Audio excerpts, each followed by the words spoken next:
بسم اللہ الرحمن الرحیم وبہ نستعین وہو خیر معین۔ تنگی وقت کی وجہ سے کوئی تیمم کر کے نماز پڑھ رہا ہے اور دوران نماز جو پانی تھا وہ گر جائے اور اس کے نتیجے میں پانی ختم ہو جائے، تو اب آئندہ نمازوں کے لیے تیمم مزید الگ سے نہیں کرنا ہے، بلکہ وہی پرانا تیمم چلے گا، کیونکہ درمیان نماز پانی ختم ہو گیا ہے۔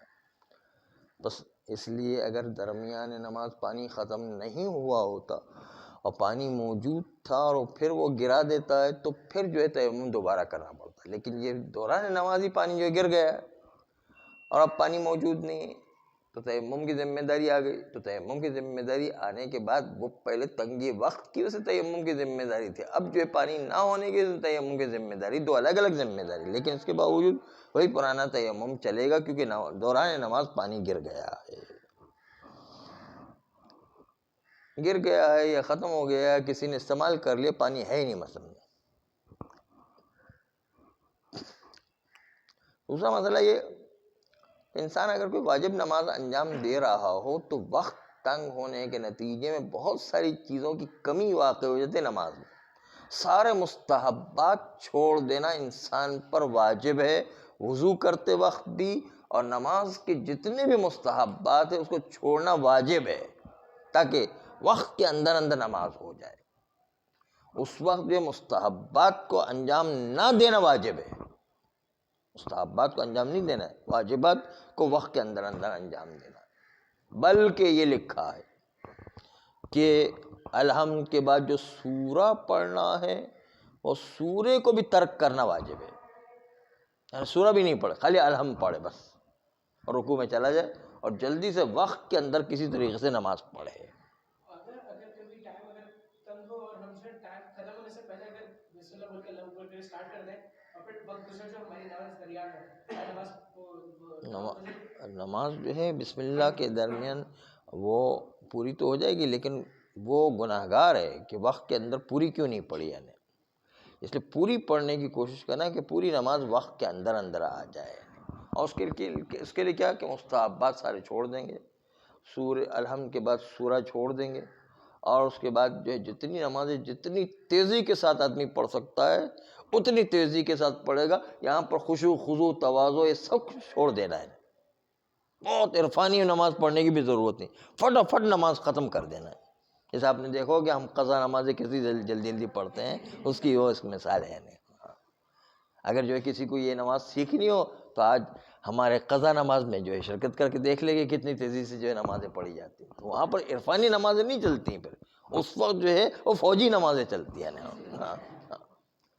فوجی طریقے سے فٹافٹ نماز جو ہے پڑھنا ہے کہ کسی طرح جو ہے نماز کے وقت کے اندر اندر جو ہے نماز پوری ہو جائے۔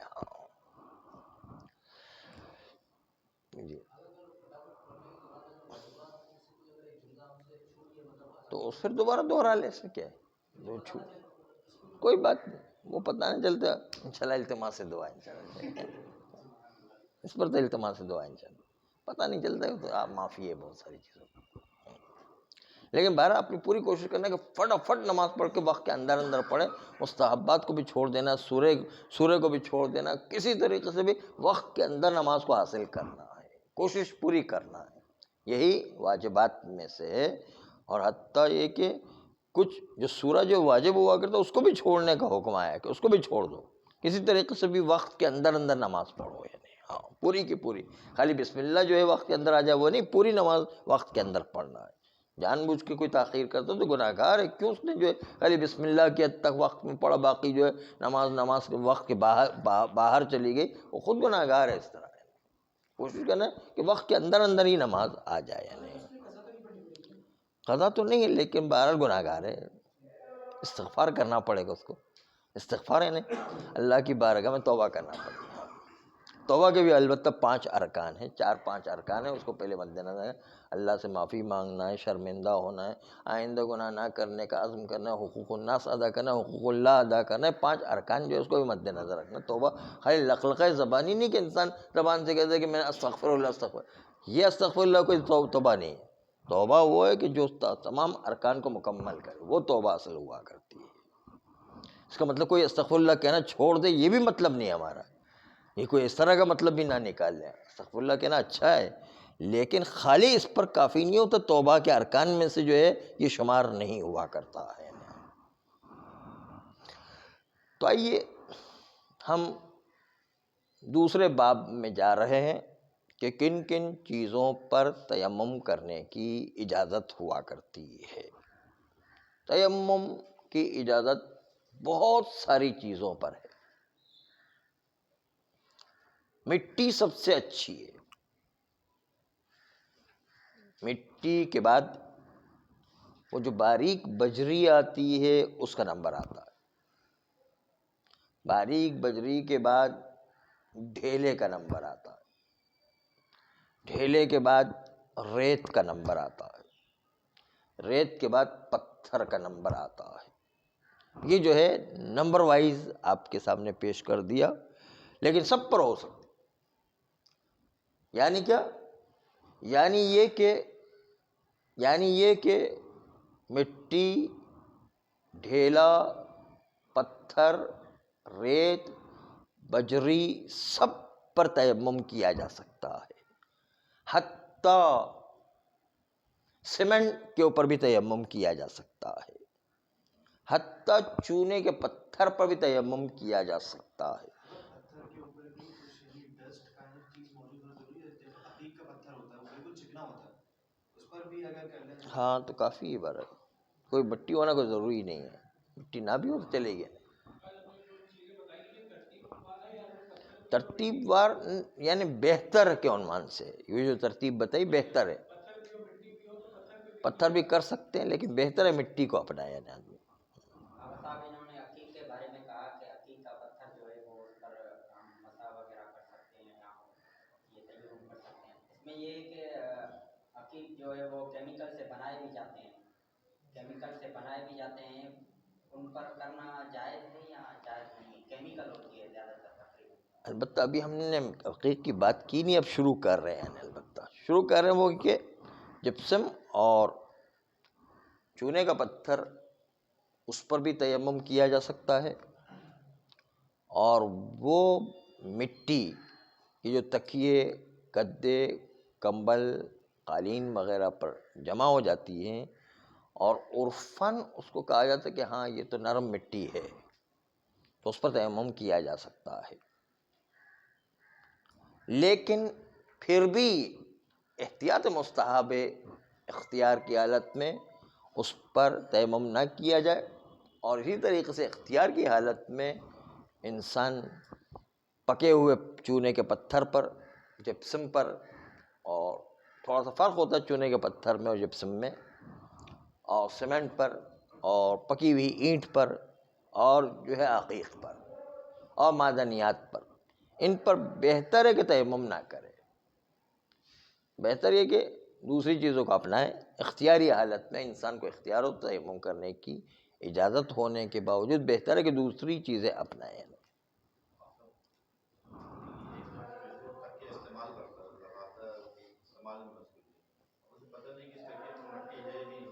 ہاں عرفاً کہا جائے کہ یہ نرم مٹی اس پہ پڑی ہوئی ہے، عرفاً عرف کے کہ ہاں واقعی اتنا عرصہ وہ تکیہ ایسی بغیر استعمال کے پڑا رہا کہ اس پر مٹی جم گئی ہے اور نظر آ رہی ہے، تو اس پر مٹی پر تیمم کرنے کی اجازت ہے۔ لیکن جو ہے بالکل صاف تکیہ ہے تو اس پر اجازت نہیں ہے، جس پر مٹی جمی ہوئی ہے اس پر اجازت ہے۔ تکیہ، گدا، قالین، کمبل، دری، مختلف چیزیں جو بھی ہوتی ہے اس پر تیمم کرنے کی اجازت ہے، اگر مٹی جمی ہوئی ہے اس پر، کہ عرف کہے کہ ہاں واقعی اس پر مٹی جمی ہوئی ہے۔ لیکن بہتر ہے کہ ان پر اپنایا نہ جائے، بلکہ جو ہے وہ نہ تو پکے ہوئے پتھر پر چونے کے، نہ اینٹ پر، نہ سیمنٹ پر، نہ جو ہے وہ عقیق اور معدنیات پر۔ ہاں معدنیات سے مراد یہی ہے کہ جعلی عقیق نہیں چلے گا، جعلی فیروزہ نہیں چلے گا، جعلی پتھر نہیں چلے گا، ہونا چاہیے اصلی معدنیات۔ اس پر تیمم کرنے کی اجازت تو ہے، لیکن بہتر ہے کہ مٹی اور پتھر کو اختیار کیا جائے، ڈھیلے کو اختیار کیا جائے، بجری کو اختیار کیا جائے، ریت کو اختیار کیا جائے، وہ زیادہ بہتر ہے۔ تیمم کرنے کی اجازت ہے عقیق پر بھی، تیمم کرنے کی اجازت ہے اینٹ پر بھی، تیمم کرنے کی اجازت سیمنٹ پر بھی، تیمم کرنے کی اجازت پکے ہوئے چونے کے پتھر پر، لیکن نہ ہو تو اختیارات میں بہتر ہے۔ اگر ان میں سے کوئی چیز نہیں مل رہی، صرف گیلی مٹی مل رہی ہے، تو بہتر ہے کہ گیلی مٹی سے تیمم کریں اور اپنا منہ کالا کر لیں۔ تو منہ تو کالا ہوگا نا، ظاہر ہے گیلی مٹی سے کر رہے ہیں تو ظاہر ہے منہ تو کالا ہوگا ظاہر، تو منہ کالا کرنے کو اجازت ہے نا، شریعت میں جو ہے اس کو صحیح مانا گیا ہے۔ ہاں رکاوٹ نہیں، بس ٹھیک ہے، ہاں گیلی مٹی سے چلے گا کام، اس سے جو ہے پھر اس کے بعد جو ہٹا دے، کوئی حرج نہیں ہے، ہاں مجبوری ہے سر۔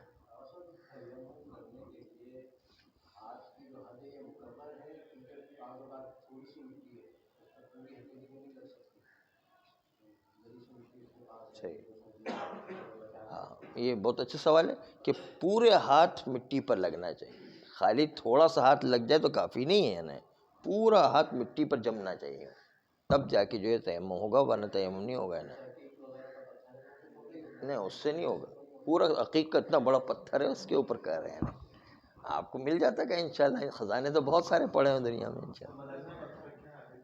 ہاں عقیق کا پتھر ڈھونڈ رہے تھے وہ تو اصل میں،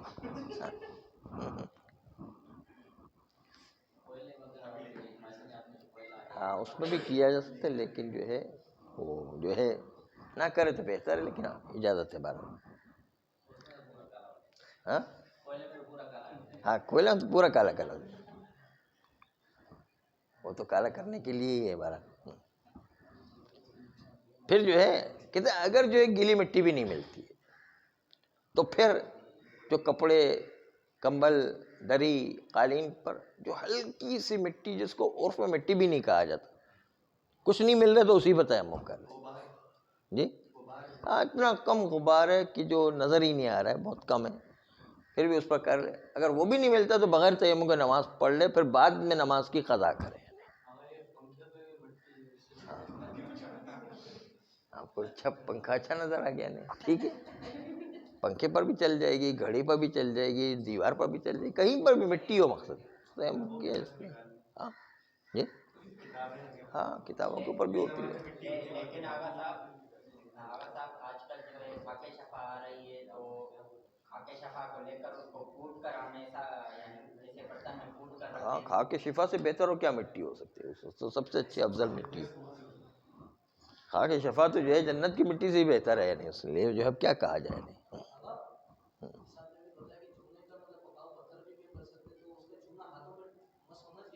ہاں مثلا یوں لگائیں گے نا، چونا کا پتھر بکھیر دیا، اس کے بعد اس کے اوپر ماریں گے، چکنا بھی ہے مثلا عقیق کی طرح چکنا ہے تو اس کے اوپر بھی یوں ماریں گے، بس کوئی مٹی ہونا ضروری نہیں ہے، چکنے پتھر پر بھی یوں ماریں، عام پتھر پہ بھی یوں ماریں گے ہو جائے۔ حتیٰ یہ جو آپ موزائک دیکھتے ہیں نا، موزائک، اس پر بھی تیمم یوں کر کے کر سکتے ہیں، کوئی مسئلہ نہیں، موزائک پر بھی تیمم ہو سکتا ہے۔ ہاں ٹائلز پر بھی ہو سکتا ہے، سنگ مرمر پر بھی ہو سکتا ہے، موزائک پر بھی ہو سکتا ہے، عقیق پر بھی ہو، سب پر تیمم ہو سکتا ہے۔ ہاں صرف ڈامر کا روڈ نہیں ہونا چاہیے، اس پر تیمم نہیں ہوگا، ڈامر نہیں ہونا چاہیے، ڈامر پر تیمم نہیں ہوگا۔ ہاں ڈامر جو ایک قیر ہوتا ہے نا، ایک قسم کی ڈامر جو ہے وہ الگ چیز ہے، اس پر جو ہے وہ تیمم نہیں ہوگا، تارکول ہوتا ہے اس پر تیمم نہیں ہوگا، وہ تو پورا ہی کالا ہو جائے گا بیچارہ، کالا نہیں کرنا، وہ کالا نہیں کرنا۔ تو عرض کر رہے تھے کہ بینکنگ کے مسئلے میں جو بات چل رہی تھی، تو گزشتہ کل عرض کیا ہم نے کہ وہ بینک جو B C C I bank کھولا گیا، اس کا نام تھا بی سی سی آئی، یعنی بینک اس کا، آپ جو ہے نیٹ پر جا کے تلاش کریں B C C I bank, غالباً سید رضا علی عابدی ان کا نام تھا جنہوں نے کھولا تھا، سید صاحب تھے وہ، انہوں نے کھولا، بعد میں پریشانی پیش آ گئی، تو بات یہ ہے کہ بینکنگ کے مسئلے میں جس طرح یہ پرابلم آ گئی، اور اس کا پہلے سے سدباب کر کے انسان قدم اٹھائے، اس طرح ہم فلموں کے بارے میں بھی کہتے ہیں یہ جو فلمیں بنتی ہے اچھی فلم ڈیٹیکٹیو فلم کہلاتی ہے، اور ڈیٹیکٹیو سے بھی اعلیٰ فلم جو ہے تھنک ٹینک فلم کہلاتی ہے، اور تھنک ٹینک سے بھی اعلیٰ فلم ہمیں بنانے کی ضرورت ہے، اس لیے کہ تھنک ٹینک کے اندر ایک مرحلے پر آ کے بات رک جاتی ہے، ہم وہ دکھائیں کہ دنیا کے تھنک ٹینک جو کام کر رہی ہے اس کا توڑ کیا ہونا چاہیے، یہ جو ہے ائمہ معصومین نے ہمیں بتایا، اس توڑ کی فلم کو بنانا چاہیے۔ یہ سب سے اچھی فلم یہ ہے کہ دشمنوں کی تھنک ٹینک ہے اس کو کیسے توڑا جا سکتا ہے، لیکن اس کو فلم بنانے کے لیے ایک تھیم آپ کو دے دیے، آپ کے سامنے ایک گراؤنڈ رکھا ہے، اب اس پر کام کرنے کی ضرورت ہے۔ بینکنگ کا ایک گراؤنڈ ہے، دوسرا یہ جو فلموں کا گراؤنڈ ہے۔ اس طرح قرآن مجید اس کی تفسیر کے سلسلے میں اہم بات یہ ہے کہ اگر قرآن مجید کی تفسیر کا ایک ایسا مرکز بنایا جائے جس مرکز کی خصوصیت یہ ہو کہ اس قرآن مجید کی تفسیر میں دنیا کے سارے بڑے بڑے ماہرین کو جمع کر کے قرآن کی آیت ان کے سامنے پیش کی جائے اور کہا جائے کہ آپ اپنے علم کی روشنی میں بتائیں کہ قرآن مجید جو ہے جو آیت کہہ رہی ہے اس میں آپ کی اپنی تحقیق کیا کہتی ہے، اور اس پر اس کے لحاظ سے تفسیر لکھے، اس لیے کہ ہر آدمی اپنے فیلڈ کا ماہر تو ہوتا ہے لیکن دوسرے فیلڈ کا تو ماہر نہیں ہے۔ مثلا ایک آدمی ادبیات کا ماہر ہے، ایک آدمی فلسفے کا ماہر ہے، ایک آدمی عرفان کا ماہر، تو وہ اپنی حد تک رہے گا، اس کے حساب سے قرآن کی تفسیر کرے گا تو بہت اعلیٰ تفسیر کرے گا، لیکن دوسرے فیلڈ کے اعتبار سے قرآن کی تفسیر کرنے جائے گا تو اس کو چونکہ معلومات نہیں ہے اس لیے وہ اتنی اچھی تفسیر نہیں، اس لیے مختلف دنیا کے ماہر ترین افراد کو بلا کر کے ایک ٹیم رکھی جائے جس ٹیم کا کام یہ ہو کہ وہ قرآن مجید کی ایک ایک آیت کے اوپر تمام لوگ ماہرین اپنی اپنی رائے کا اظہار کریں کہ اس کے اندر کیا مطلب چھپا ہوا ہے، تو وہ تفسیر ایسی علمی تفسیر ہو جائے گی جس کے نتیجے پوری دنیا میں انقلاب برپا ہو جائے گی، کہ علم کی دنیا ہے، علم سے پوری دنیا کو جیتا جا سکتا ہے، خالی جہالت سے نہیں جیتا جا سکتا، علم سے جو دنیا کو جیتا جا سکتا۔ اگر صاحب یہاں پر جو ہے وہ مختص ہے مسلمان ہونا، نہیں، مسلمان ہونے کی ضروری نہیں، کوئی بھی اپنے فیلڈ کا ماہر ہے اس کو بلایا جائے اور کہا جائے کہ اس میں آپ کیا کہتے ہیں، قرآن نے تو یہ مطلب کہا، آپ بتائیے کہ اس کے اندر کیا گہرائی چھپی ہوئی ہے، تو وہ اپنے اپنے علوم کے لحاظ سے اس گہرائی کو بیان کریں گے اور اس کے لحاظ سے تفسیر کی جائے، تو دیکھیں کہ قرآن مجید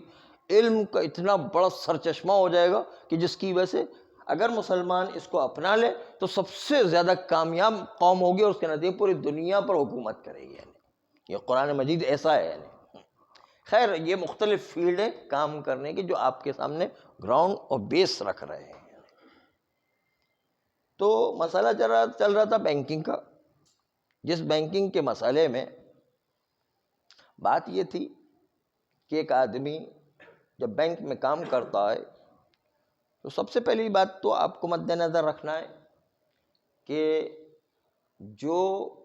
اسلامک بینک ہیں جیسے میزان بینک اسلامک طریقے سے چلا رہا ہے، حالانکہ اہل سنت کے مطابق ہے لیکن اس کے باوجود ہمارے فقہ کے لحاظ سے بھی صحیح چلا رہا ہے تو ہم اس کو اسلامک بینک مانیں گے۔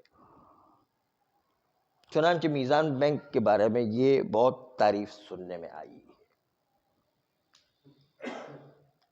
اور اسی طریقے سے دوسرے اسلامک شعبے جو کھل رہے ہیں وہ بھی اگر اسی شرعی طریقے سے چلا رہے ہیں تو اس میں تو سارے ڈپارٹمنٹ میں کام کرنے کی اجازت ہے، لیکن وہ ڈپارٹمنٹ جس کے اندر اسلامک شعبہ نہیں ہے بلکہ مینیول ہے اور روزمرہ کی جو بینکنگ کا سسٹم ہوا کرتا ہے وہ جاری ہو رہا ہے، تو اس کے اندر ایک لفظ اور ایک جملہ یاد رکھے ہمارا، جو ڈپارٹمنٹ سود کی ڈیلنگز میں ڈائریکٹ انوالو ہیں ان ڈپارٹمنٹ میں کام کرنا حرام ہے، باقی ڈپارٹمنٹ میں کام کرنے کی اجازت ہے۔ ڈائریکٹ جو انوالو ہے سود کی ڈیلنگ میں وہ ڈپارٹمنٹ حرام ہے، باقی ڈپارٹمنٹ جائز ہوا کرتے ہیں۔ چنانچہ جو ہے جو ڈپارٹمنٹ ڈائریکٹ سود کی ڈیلنگ میں انوالو ہے وہ جیسے کیشیئر جو سود کے پیسے لے بھی رہا ہے سود کے پیسے دے بھی رہا ہے، کیشیئر کی نوکری حرام ہو جائے گی۔ البتہ یہ آپ کے سامنے واضح کر دیں کہ کیشیئر کی پوری نوکری حرام نہیں ہے، جتنا خالی سود کا لینے دینے کا کام کر رہا ہے اتنا حرام ہوگا، باقی جو ہے حلال ہوگی. اس لیے وہ اس کا مال حلال و حرام مخلوط ہو جاتا ہے، اس کی تنخواہ حلال و حرام مخلوط ہو جاتی ہے. اگر وہ اپنی تنخواہ میں سے خمس نکال دے، کیونکہ حلال و حرام مخلوط ہو جائے، اس میں سے خمس نکال دیا جائے تو اس کے نتیجے میں اس کا مال پاک ہو جائے گا، مال جو ہے اس کو تصرف کی اجازت مل جائے گی، لیکن کام پھر بھی حرام رہے گا. کام حرام الگ ہے، پیسہ حرام ہونا الگ ہے. پیسہ جائز ہو جائے گا کیونکہ خمس نکال دیا اس نے، حلال و حرام مخلوط ہو گیا کام اس کا، اس لحاظ سے پیسہ اس کا جو ہے جائز ہو جائے گا، لیکن اس کے باوجود کام اس کا ہمیشہ حرام رہے گا کیونکہ سود کی ڈیلنگ میں کام کر رہا ہے. حرام کی کمائی نہیں، حلال حرام مخلوط ہو گیا. کیونکہ ایک کیشیئر ہے مثلا تو سارا دن سود کا کام نہیں کرتا ہے. ہاں ٹھیک ہے، اچھا اب بھی شامل ہو گئے نہیں.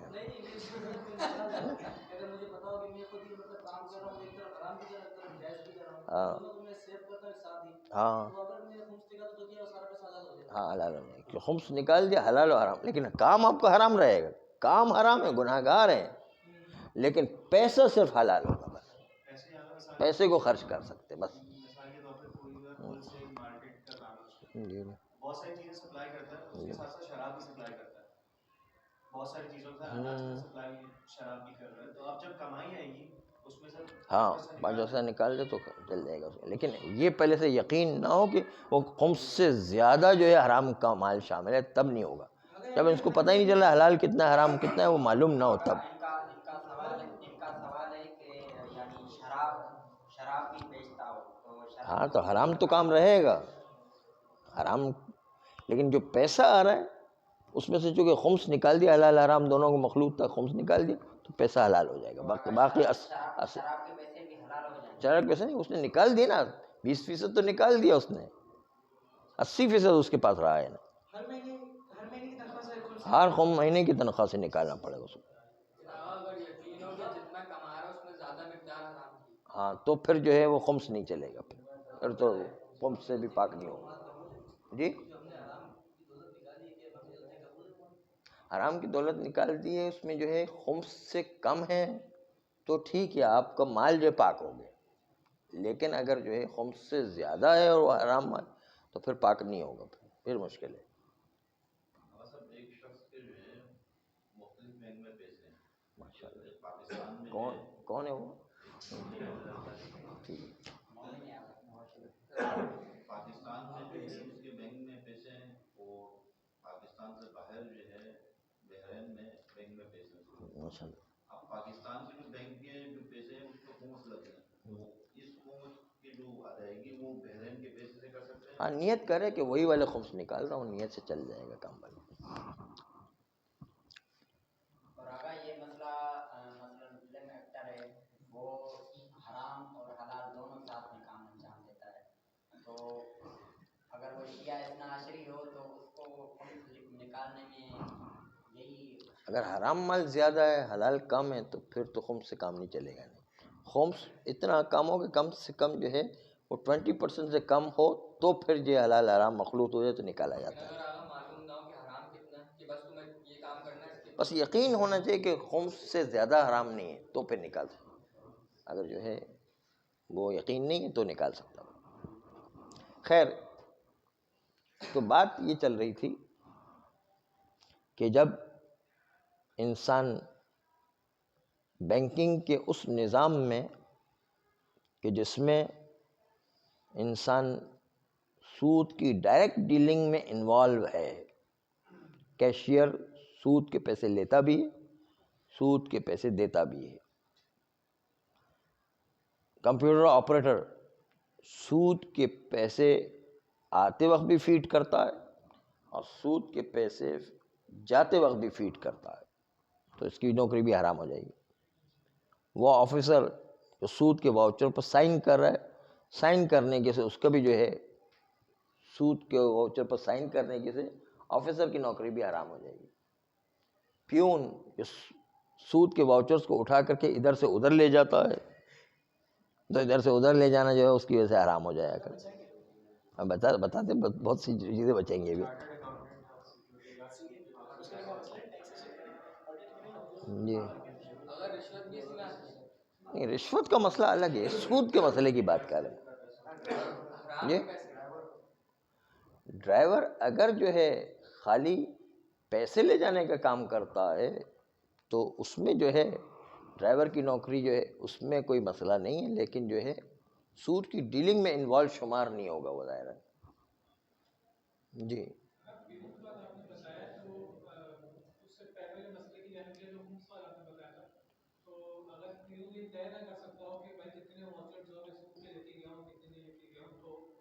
تو خمس نکال دیں، مال حلال ہو جائے گا اس کا کام، لیکن حرام رہے گا اس کا کام، اس کا بھی حرام رہے گا. ہاں مثال کے طور پر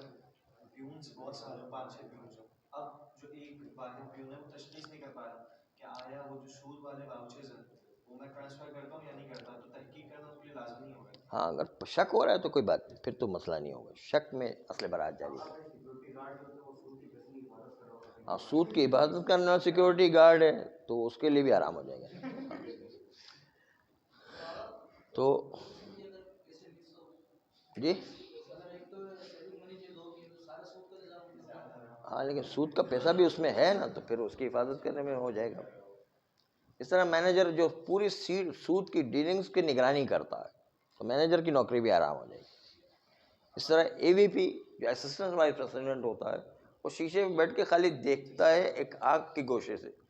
تو اس کا یہ دیکھنا بھی آرام ہے. تو